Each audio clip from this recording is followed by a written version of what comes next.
O doutor Ramon Carvalho agora vai tirar suas dúvidas jurídicas. Você que assiste o Fala Cidade pode fazer perguntas, qualquer dúvida que você tenha sobre direito, pode ser do consumidor, direito da família, direito previdenciário, direito civil. É o quadro Fala Direito. Põe a vinheta no ar.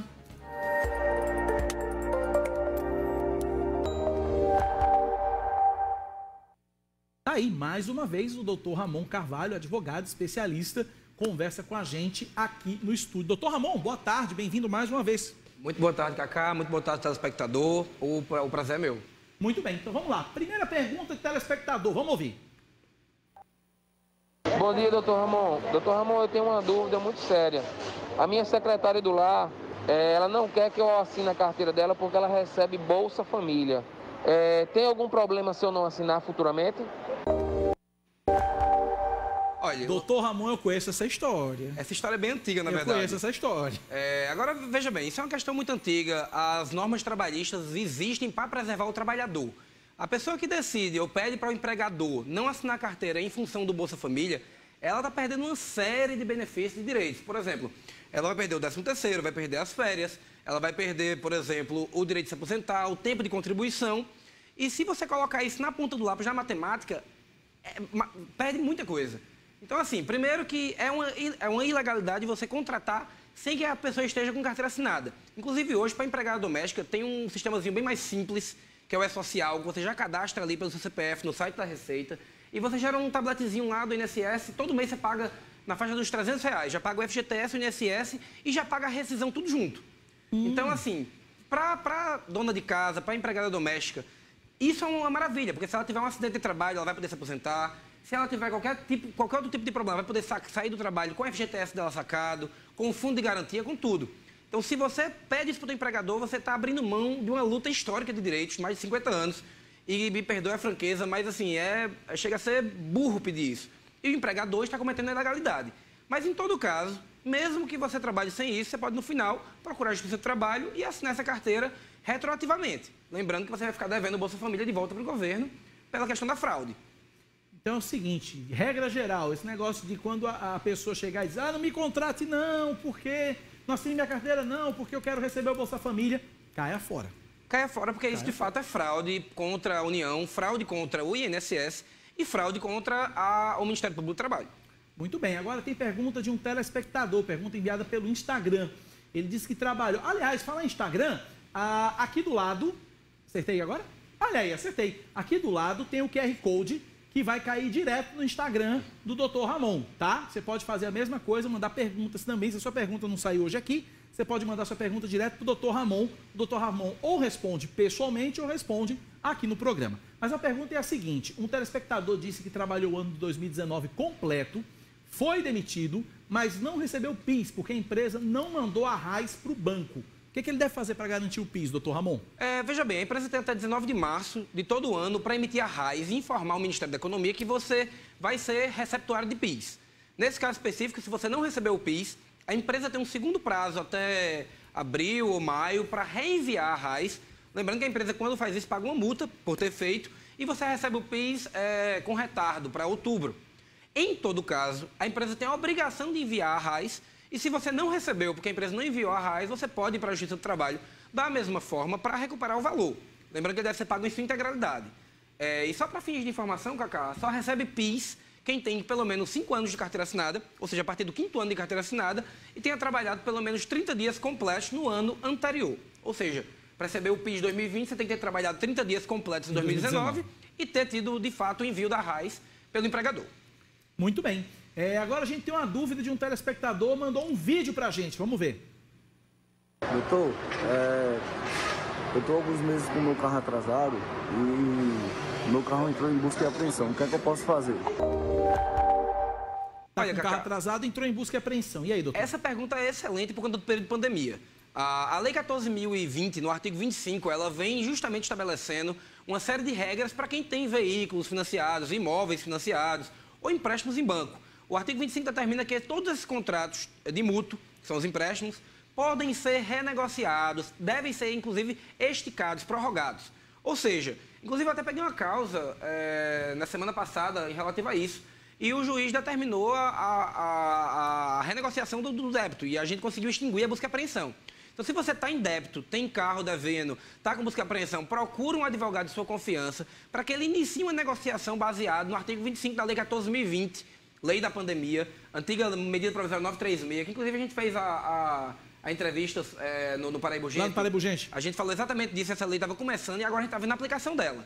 Então, se você tem problema, está com problema de financiamento ou de busca e apreensão nos teus imóveis ou nos teus móveis, procura um advogado para que você possa estar pedindo essa renegociação via juizado especial, dependendo do valor da causa, ou via justiça comum. É muito importante e tem, de fato, salvado muitas pessoas. Vamos lá, chegou uma pergunta aqui pelo meu WhatsApp, 981930808. Trabalho em uma empresa de domingo a domingo. Agora estou com um problema de saúde. Se eu peço demissão, qual é o meu direito? Domingo e feriado eu não recebo por esse dia.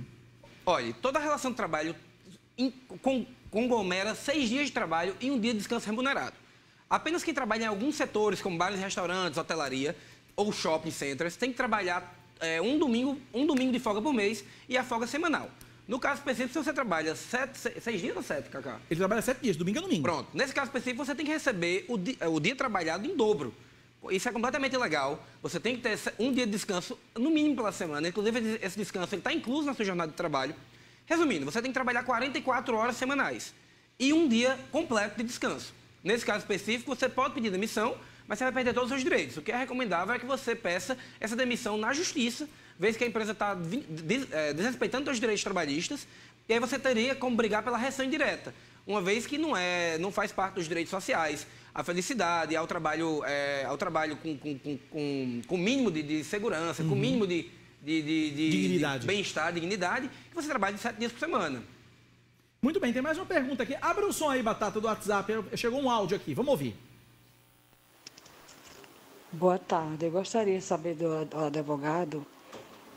Eu vivi 23 anos com um homem, nem ele era casado com outra, nem eu era casada. Mas separamos. Ele, assim que separou, casou com outra pessoa. Se acontecer desse homem morrer, eu vou ter direito a alguma coisa dele, da pensão dele? E aí, doutor? Absolutamente nada. Veja bem, pensão ela só é repassada por instituto do casamento ou dos filhos. Você tem, nesse caso específico, já que você conviveu com ele por 25 anos, até para se proteger, você tem sim que ir para a justiça com a ação de reconhecimento de união estável e com pedido de divisão de qualquer benefício, inclusive dos bens que vocês dois construíram durante o período dessa união estável. Lembrando que a lei hoje ela confere bastante direitos, inclusive a união estável ela confere até mais direitos do que o próprio casamento, vez que ela não permite que você converse sobre o que vai ser feito, mas nesse caso específico você tem que ir para a justiça pedir o reconhecimento dessa união estável para que você tenha remotamente qualquer direito a esse benefício. Chegou mais uma aqui, olha. Meu namorado tem carteira assinada há 3 anos, mas não recebe férias nem 13º. Então, tecnicamente, ele está tendo todos os seus direitos violados. O intuito da carteira de trabalho é justamente assegurar o pagamento das férias, o pagamento dos 10º. Lembrando que, nesse caso específico, as férias são pagas em dobro, vez que ele não gozou dessas férias no período de 48 meses que determina. Você trabalha 1 ano, tem 1 ano para frente para gozar. Nesse caso específico, ele ainda está no trabalho ou não? Mas se ele estiver no trabalho, ele pode pedir para o empregador dele fazer o pagamento dessas férias, obviamente, se ele se sentir satisfeito, tudo certo, mas lembrando que ele tem sempre 2 anos para frente para colocar na Justiça do Trabalho também, para requerer esses direitos.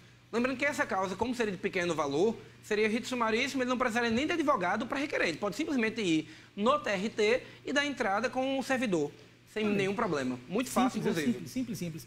Boa tarde, doutor. Trabalho em uma empresa prestando serviço, mas esse contrato já venceu, não foi renovado. Mas ainda continuo prestando serviço. Quais os meus direitos? Veja bem, é um contrato de serviço da CLT ou seletista.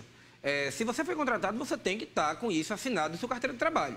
É um direito seu para que você possa comprovar trabalho, comprovar todos os seus direitos. E, inclusive, lembrando que se você não está com carteira assinada, você não está contribuindo para a Previdência. Porque, para mim, é a maior problemática. Vez que hoje em dia você tem que contar aquela regrinha dos 96 pontos, 89, você tem que trabalhar, bem dizer, quase 40 anos completos para poder se aposentar. Então, procura o teu empregador para que ele assine tua carteira e pague o teu INSS em atraso. Pronto, ela está dizendo aqui, no caso, ela é MEI. Veja bem, se você é MEI, você tem que pagar já. Quando você é MEI, você gera o próprio talão próprio da empresa, para que você pague. Então, no caso, essa obrigação é sua e não do seu empregador. Lembrando que a MEI Não pode se constituir a MEI como forma de fraudar. Vencido ou não? A questão não é essa. O que acontece muito hoje, Cacá, é que as pessoas fraudam o contrato de trabalho pedindo que o empregado abra uma MEI. Então, ou seja, você tem um cabeleireiro que trabalha, tem uma empregada doméstica. Você pede para ela abrir uma MEI, simular como se ela tivesse uma empresa de prestação de serviço. O MEI emite a nota fiscal. Para o MEI emitir a nota fiscal e você se desvincula da relação de trabalho. Mas lembrando que se você trabalha com assiduidade, recebe salário por isso, tem que cumprir ordens e trabalha de acordo com as regras do seu empregado, isso é uma relação de trabalho, você pode ir para a Justiça do Trabalho para configurar essa relação de trabalho na Justiça. Lembrando que se você abrir uma MEI para fins de que tem empregador de contrato, mas você de fato é empregado, essa MEI é meramente fraude.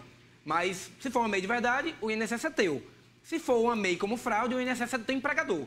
Por isso que é correto que você trabalhe de forma clara e simples. Porque no final das contas, é você quem está perdendo o direito de se aposentar, é você quem está perdendo fundo de garantia, você quem não vai ter seguro-desemprego e você quem vai ficar à mercê de qualquer situação.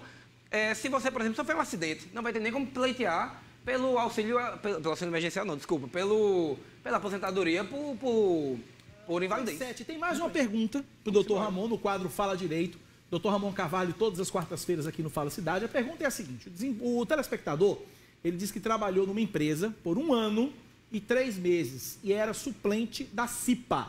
CIPA é aquela comissão de prevenção de acidentes, né? Isso. Que toda empresa tem, ou toda empresa de grande porte tem. Só que ele foi demitido durante o mandato dele. Tá correto isso? Antes de responder, Cacá, só lembrando ao espectador que, como tem muita pergunta, basta procurar o QR Code, tá? Do que lado? Deixa eu ver aqui. Desse lado de cá. Do outro lado, doutor Ramon. Do outro lado. Tamo junto. Eu também me enrolo todinho para apontar, é isso mesmo? E você vai conseguir falar com a gente no escritório. Tem muita pergunta, mas a gente tem uma equipe pronta para estar respondendo. Então, qualquer dúvida, antes de tudo, advogado, mas primeiro eu sou cidadão, membro da Comissão de Prerrogativas da OAB, inclusive. Então, a gente está aqui para esclarecer e para que você, no final de tudo, saia com a sua informação e procure o que lhe for de direito. E o senhor responde por direct, né? Ou responde aqui no programa, né? Eu respondo por direct, ou alguns eu trago aqui para o programa, as mais complicadas eu respondo por direct, mas 100% delas estão sendo respondidas, são bastantes. Inclusive, para quem tiver qualquer outra dúvida, no próprio Instagram tem lá meu telefone pessoal colocado lá, que eu atendo de fato, pode ligar, tirar dúvida, não tem problema. Maravilha. Tá? Inclusive, eu tenho muitas perguntas chegando aqui, não vai dar tempo de fazer todas, né? Não vai dar tempo de fazer todas, mas eu vou encaminhar para a produção, vou encaminhar para o doutor Ramon também, com os devidos contatos. Vamos lá, a história do rapaz que era membro da CIPA e foi demitido no exercício do mandato, ele era suplente. Pronto, existe uma regra da NR05, que determina que qualquer pessoa que exerça cargo em comissões, ou sindicato, ou etc., tem uma estabilidade. Da data de candidatura até 1 ano após o final do mandato, ele tem estabilidade. Ou seja, você não pode ser demitido durante esse período, e se você for demitido, você tem como pedir a restituição ou a reintegração no cargo. Se você não tem mais como reintegrar-se no cargo, você tem que pedir a restituição dos valores que deveria ter sido pago. Isso é uma norma para proteger o trabalho sindical e para evitar que a pessoa que, de fato, luta pelos direitos do trabalhador seja demitida sem nenhum tipo de direito, porque está brigando para conseguir, sei lá, vale transporte, auxílio ou qualquer outra coisa. Então, existe essa previsão de garantia e tem que ser respeitada. Muito bem. Última pergunta para finalizar, essa resposta é rapidinha. Tá dizendo, o Cassiano de Tibiri diz que serviu o Exército Brasileiro por 8 anos. Conta para aposentadoria? Ele está trabalhando como vigilante hoje. Conta sim. O Exército ele é categorizado para fins de contribuição de serviço. Inclusive, não há o pagamento do INSS, mas há de fato a informação do Exército para o INSS, para que se coloque. Agora, se você seguir carreira no Exército, lembrando que você vai se aposentar em regulamento próprio do Exército. Mas se você sair do Exército... No caso, ele trabalha como vigilante hoje. Isso. No caso, como ele saiu do Exército, você tem que somente verificar no INSS se esse tempo está contribuído ou não para fins de garantia. Mas é para contar sim. Esse doutor Ramon é craque. Gente, ó, dúvidas, qualquer outra pergunta que você tenha, não deu tempo de fazer aqui no QR Code. Abre o batedor de retrato do seu celular, aponta a sua câmera aqui no QR Code, vai direto para o Instagram do Dr. Ramon, você manda a sua pergunta, ele responde todas. Dr. Ramon, obrigado por hoje, um abraço. Eu que agradeço a oportunidade, Cacá, e um abraço para o pessoal de casa, telespectador.